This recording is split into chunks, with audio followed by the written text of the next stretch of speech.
Hello students, welcome back. I'm Dr. Devyani and you are watching Epistasis. I'm sorry for not uploading videos for last 1 month. So हम लोग इस video में CBSE class 11 exams की preparation कर रहे हैं, जिसमें हमने सारे ऑलमोस्ट एक 1 by 1 हर चैप्टर का क्विक रिवीजन कर रहे हैं और जो भी क्वेश्चन इससे आए हैं लास्ट 32 इयर्स नीट में उसको सॉल्व कर रहे हैं. सो आप लोगों को पता है कि इस बार CBSE ने सिलेबस रिड्यूस कर दिया है. तो जो ये चैप्टर है मसल्स, इसमें बस थोड़े से ही इसके structural organisation of muscles and उसके मसल कॉन्ट्रैक्शन के मैकेनिज्म, बस ये दो चीजें ही इस बार रिड्यूस सिलेबस में है. तो हम लोग इसका क्विक रिवीजन करेंगे और इसके रिलेटेड जो भी क्वेश्चंस आए हैं बस इस चैप्टर के, वो हम आगे वीडियोस में उसको लेके डील करेंगे. ओके, एंड उसको सॉल्व करेंगे. Okay, so without wasting much time, let's get into the video. So muscles, so mainly muscles जो है आपके जो NCERT बुक है उसके अंदर जो मसल वाला पोर्शन शुरू होता है उसमें वो पूरा रिड्यूस सिलेबस में है. ओके, एंड बाकी जो भी चैप्टर के बाकी पोर्शंस है वो सारे डिलीटेड हैं. Okay, so let's focus on this only. So muscles mainly locomotion के बहुत सारे ऑर्गन्स हैं एंड जो भी लोकोमोशन से रिलेटेड स्ट्रक्चर्स हैं जाके फ्लैजेला एंड सिलिया, ये सारे प्रीमिटिव कोई ऑर्गेनिज्म है एंड लोअर इन्वर्टिब्रेट्स और इसमें ज्यादा पाए जाते हैं flagella and cilia. So flagellar movement जो है, तो फ्लैजेला एंड सिलिया का स्ट्रक्चर हमने सेल चैप्टर में बहुत अच्छे से डिटेल में कर चुके हैं. So flagellar movement is mainly helps in the swimming of spermatozoa. Okay, so यहाँ पे कोई जो पर्टिकुलर डिफरेंट मूवमेंट है उसमें भी फ्लैजेला हेल्प करता है एंड ये maintenance of water current in the coral system of sponges में भी हेल्प करता है. लोकोमोशन इन प्रोटोजोआ में भी हेल्प करता है. Example is Euglena. And ciliary movement is more or less same with flagella. So structurally they are very similar, but flagella actually come numbers में होते हैं, cilia ज्यादा नंबर्स में होते हैं. ठीक है, so this portion is written in your muscle topics in the introductory part that कि लोअर एनिमल्स में एज अ लोकोमोटरी ऑर्गन तो नहीं बोलेंगे, locomotory structure cilia and flagella पाए जाते हैं. So main focus is muscles. So muscles mainly एक specialise tissue है with mesodermal origin. What is mesodermal origin? हमने जब पढ़ा था animals chapter, that means biological classification में या फिर एनिमल टिश्यू स्ट्रक्चर, जहाँ पे हमने क्लासिफिकेशन किया था एनिमल्स में, वहां पे हमने पढ़ा था कि कोई भी एम्ब्रायनिक स्ट्रक्चर ट्रिप्लोब्लास्टिक होते हैं अगर जब इसके एम्ब्रायो में 3 लेयर्स होते हैं, endoderm, exoderm, endoderm and mesoderm, right? So they are called triploblastic animals. So embryo के mesoderm से अगर ये टिश्यू origin करते हैं, so that's why they are called mesodermal origins. They have mesodermal origin. So ये specialized tissue है, mesodermal origin है इसका. Almost 40 to 50% of the body weight is composed of these muscles and इसके थोड़े important properties है. Number 1 is excitability. कोई भी stimuli आता है, हो सकता है वो external हो या internal हो, they can excited. Okay, so ये हम बहुत सारे इसके muscles कैसे एक्साइट होते हैं ये नेक्स्ट कुछ चैप्टर्स में जहाँ पे हम लोग नर्व भी पढ़ेंगे उसमें ज्यादा अच्छे से क्लियर से एक्सप्लेन करेंगे. कॉन्ट्रैक्टिलिटी, सो इसमें ये जो मसल्स हैं ये दे कैन कॉन्ट्रैक्ट. सो ये इनका और एक प्रॉपर्टी है. एक्सटेंसिबिलिटी, ये भी इनका एक और प्रॉपर्टी है. And elasticity. So these 4 are main properties of muscles. Okay, so muscles classify किया जाता है अकॉर्डिंग टू देयर लोकेशन, कहाँ है, कौन से टाइप के मसल्स कहाँ है, according to their appearances, nature of regulation of their activity. इसका मतलब उनका जो एक्टिविटी कैसा है इसके ऊपर डिपेंड करके बहुत टाइप के मसल्स होते हैं. So mainly based on location muscles can be of 3 types, skeletal muscle, visceral muscle and cardiac muscle. ये आप लोगों ने क्लास 9-10 में पढ़ के आए होंगे। तो mainly skeletal muscles are associated with skeletal components of the body and सारे लिम्स में एक्चुअली पूरे हमारा स्केलेटल जो भी कंपोनेंट है उसके आसपास दिस टाइप ऑफ मसल्स रहते हैं। स्ट्राइप्ड अपीयरेंसेस, दिस ये जो टाइप के स्केलेटल मसल्स है इसमें एक स्ट्राइप, डार्क एक रीजन, देन उसके बाद लाइट रीजन, ऐसा एक अपीयरेंस होता है। So this type of appearance is called striation. Dark region, then light region, dark region, light region. So that's why they are this type of appearance is called striped appearance. Okay, and इसको बोलते हैं striation. Activities under voluntary control of the nervous system. So इनकी जो activities है ये nervous system के voluntary control के अंदर आता है। ठीक है, अगर हम चाहें कि कोई भी हॉट सरफेस में हाथ लग गई और नर्व्स ये सिग्नल ले जाता है ब्रेन में कि हाथ हटाना है, तो ये टाइप के स्केलेटल मसल इसका फंक्शन प्ले करेंगे, ये हाथ हटा लेने में हेल्प करते हैं। So this is called activities under voluntary control of the nervous system. Next, primarily involve in locomotory action, ये लोकोमोटरी एक्शन में हेल्प करता है एंड ऑल्सो बॉडी पॉस्चर को चेंज करने में भी हेल्प करता है। Okay, so this is all about skeletal muscles. Visceral muscles, they are mainly located in the inner walls of the hollow visceral organ. सारे विसरल ऑर्गन्स के inner walls में this type of muscles रहते हैं। They do not have striation, इसमें कोई भी light dark bands नहीं होते, so they do not have any striation, so that's why they are looking smooth, so इसको बोलते हैं smooth in appearances. And activities are not under the voluntary control of nervous system, so इनके ये involuntary है, that's why they are called involuntary muscles, क्योंकि ये nervous system के voluntary control करके इसका एक्टिविटीज को नहीं कंट्रोल किया जा सकता, right. And they help in the transportation of food through the digestive tract and gametes to the genital tract. Okay, so ये जो खाना मुंह से एकदम डाइजेस्टिव सिस्टम के अंदर जाता है, तो यहाँ पे कोई सारे जो फूड का ट्रांसपोर्टेशन होता है ये मसल्स का एक्टिविटी में होता है। So this muscle activities is called peristalsis. So peristalsis movement में this type of muscles help करते हैं। Okay, visceral muscles. Next is cardiac muscle. Cardiac muscles mainly and only present in the muscle. They are present in the heart. Okay, heart के muscles को cardiac muscles बोलते हैं. They assemble in a branching pattern. So इसमें एक typical branching pattern रहता है.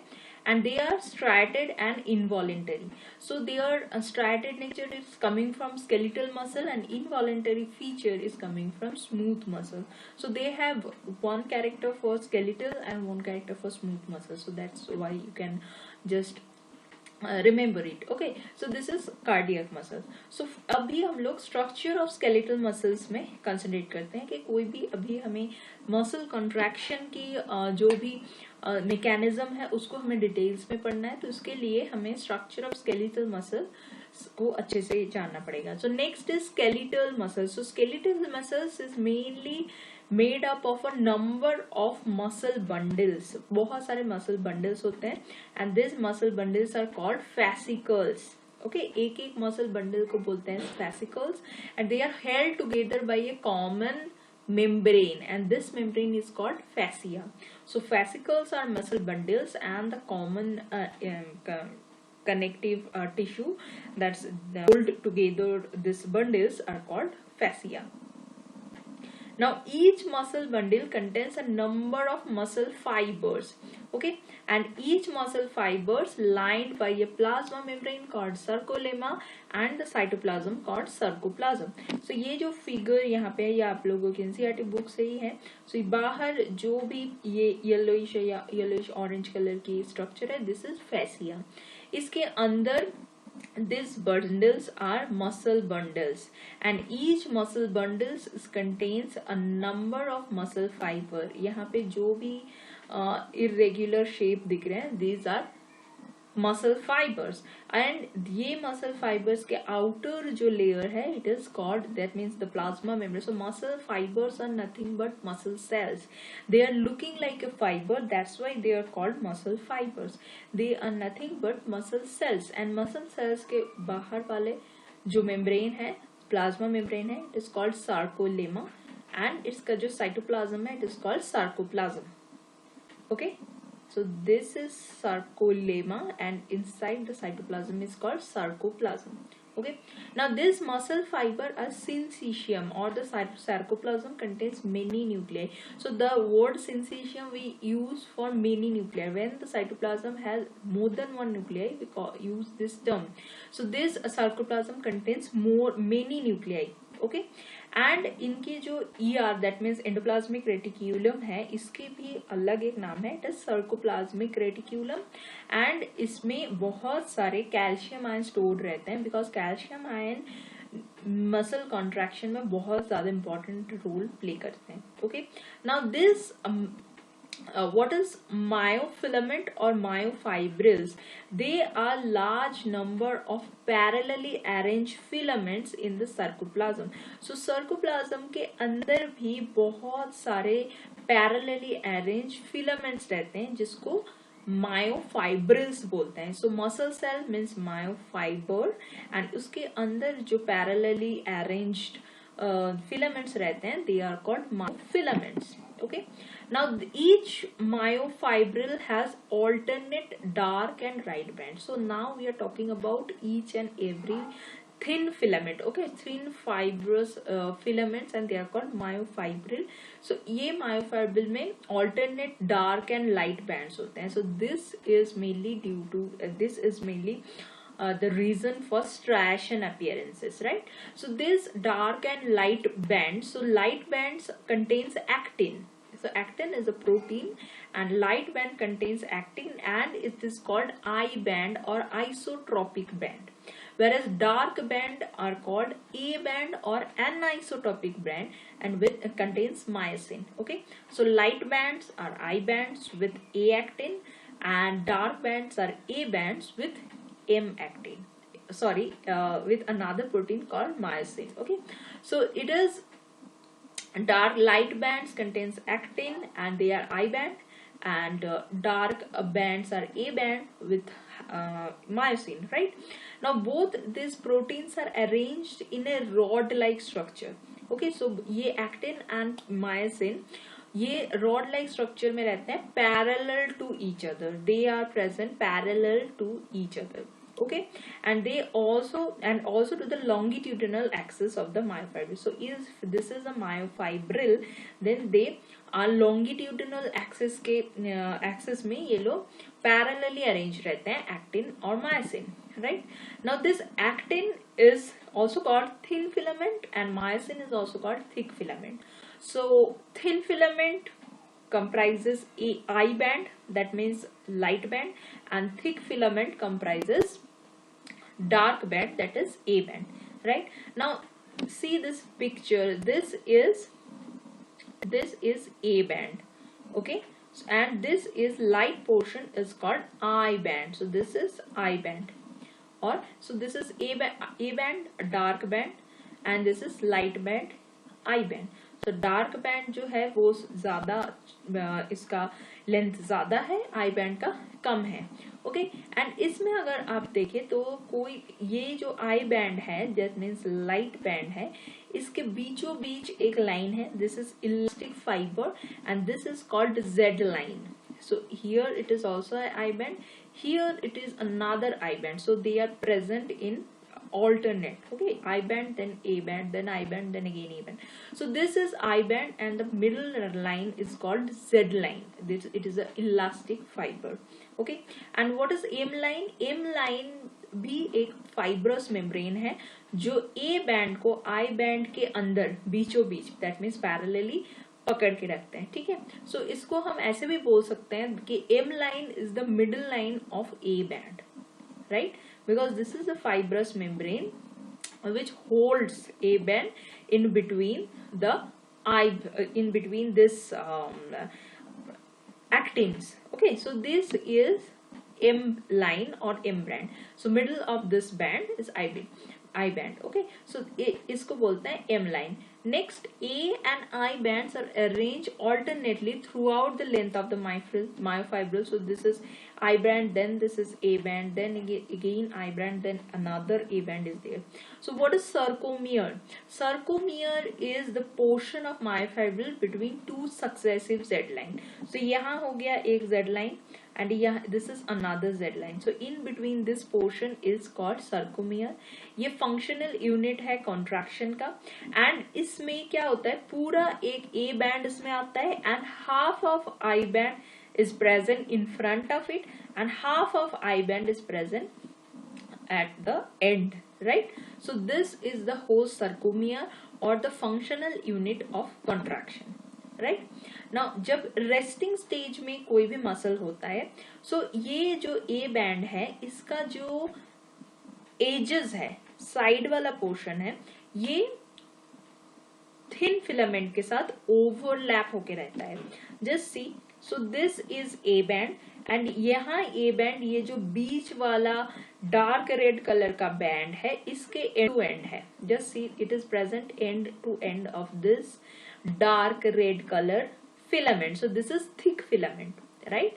And इसके जो edges हैं, ये edges thin filament that is actin इसको overlap किया हुआ है only in the edges. इसके edges को overlap किया हुआ है. So resting, so this is a picture of a resting stage muscle, right? And इसके बीच में जो एक clear zone है जिसमें कोई thin filament की overlap नहीं है, this zone is called H zone or clear zone, right?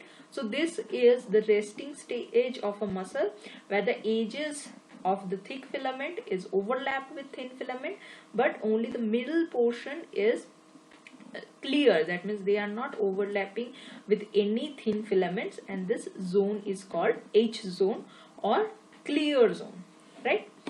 Okay, next coming to the structure of contractile proteins. So ये muscle structure में और थोड़े important कुछ proteins रहते हैं other than actin and myosin. So actin and myosins are important contractile proteins, but इनको छोड़ के भी troponin and tropomyosin करके दो और contractile proteins रहते हैं.